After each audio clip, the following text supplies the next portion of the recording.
Thank you, Madam President.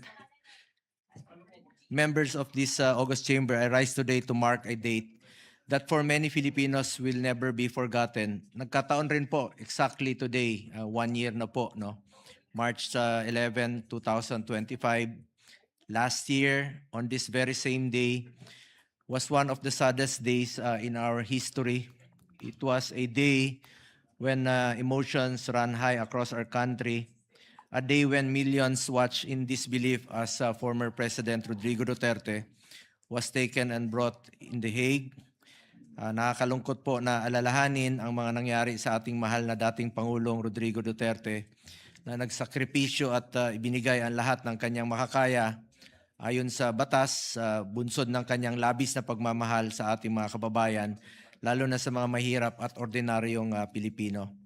Mr. President, for many of us, it was more than a headline. It was more than a political issue. It was a moment that stirred memories and deep questions about our history as Filipinos. For in that moment, we saw not just a former president, but a man who once carried the mandate of millions, a man who rose from his humble beginnings in Davao City and stood at the helm of this country. It is true, Mr. President, that there are moments that divide our opinions but unite our emotions. March 11 was one of those moments. Across homes, communities, and provinces, countless Filipino witnessed how someone they once entrusted with the highest office of the land was made to face prosecution and judgment far from his real home. Akalain ninyo, Mr. President, isang taon na pala ang lumipas. Ngunit parang kahapon lamang nangyari ang lahat sapagkat ngayong araw na to, hanggang ngayon po, ay ang kalungkutan at pangungulila ay nananatili pa rin sa puso ng marami nating mga kababayan. 1 year has passed, yet the emotions remain as vivid as ever. The pain, the questions, and the sense of loss are still felt by many Filipinos who remember that moment not merely as a political event, but as a deeply personal chapter in their lives. That is why, Mr. President, in times like this, we must pause and reflect on principles that go beyond personalities and politics. We must ensure that what happened to former President Duterte should never happen again to anyone. No Filipino, regardless of position, influence, or political affiliation, should ever feel that the legal processes meant to protect our people can be set aside or disregarded. Siguraduhin natin na hindi na maulit sa kahit sino man ang pagsasantabi ng mga legal na proseso. This issue is greater than any of us or any personality.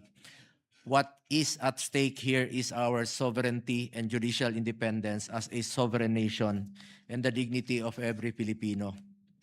Kung ang isang dating Pangulo ng ating bansa ay maaring tratuhin ng ganito, paano na lang po ang ordinaryong Pilipino? Nakakalungkot po, matanda na si Tatay Digong. In fact, yung picture na lumabas dyan na merong oxygen concentrator, totoo po yun. Panahon ng pandemya, bit-bit niya to parate kahit saan siya nag-travel. Alam naman natin na matapang siya at matatag siya, pero kitang-kita ko na rin ang kanyang iniinda. 71 years old na po siya ngayong March 28.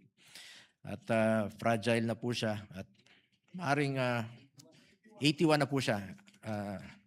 81 years old na po siya sa March 28. Kumbaga harmless at fragile na po si Tatay Digong. Hindi na siya dapat ipinilit ilayo sa bansa. Hirap na po siyang maglakad. Nakasungkod na nga po siya. Maski pagtali ng sariling sintas, hindi na niya maabot. Lahat naman tayo ay tumatanda. Lahat tayo ay may minamahal na lolo, lola at tatay at mga kaibigang may edad na. Dapat po ay alagaan na lang po sila rito. Ang sakit na makita na yung taong binigay ang lahat para sa atin, ngayon ay mag-isa sa isang kwarto sa banyagang bansa. Sana muling magkaisa ang mga Pilipino. Sana matuldukan na ang pagkawatak-watak nating mga Pilipino. Imbis na umunlad, bigla tayong umurong. OFWs nga, pinapauwi natin. Noong panahon ni dating Pangulong Duterte, yung iba nagre-raise po ng funds para pambigay po doon sa blood money, no? Na para mapauwi lang po yung ating mga kababayang OFWs. Yun po yung ginagawa namin noon, na ginagawan po ng paraan na makauwi dito yung mga kababayan nating Pilipino. Pero baliktad po ang nangyari kay Tatay Digong. Bakit natin isinuko ang sariling nating lahi? Pilipino rin po si Tatay Digong. Hindi dapat siya pinamimigay sa dayuhan. Mr. President, ang bawat Pilipino, mataas o mababa man ang katayuan sa buhay, saan man sa mundo, dapat may gobyernong masasandalan na hindi siya pababayaan. Former president man o hindi, karapatan yan, lalo na po pagdating sa kanyang kalusugan, kaligtasan at buhay. Mr. President, the world today is full of wars, bombings, and mass killings. Walang kasiguraduhan ang bukas para sa lahat. We will never know what will happen tomorrow, and in times like this, let us take it as a call for Filipinos to come together. Let us stand as one, no matter our status, our color, or our political beliefs. Siguraduhin natin na ang bawat Pilipino, anuman ang kanyang estado, kulay at paniniwala, o kinabibilangan sa politika, ay protektado at nirerespeto po ng estado. And today, wherever history ultimately places our former President Duterte, one thing remains undeniable. He became a defining figure in the lives of millions of Filipinos. Finally, Mr. President, I humbly ask for everyone's prayers for former President Rodrigo Duterte, prayers for his health, his safety, and his well-being. May he be protected, guided, and keep strong as he faces the days ahead. Maraming salamat po, Mr. President.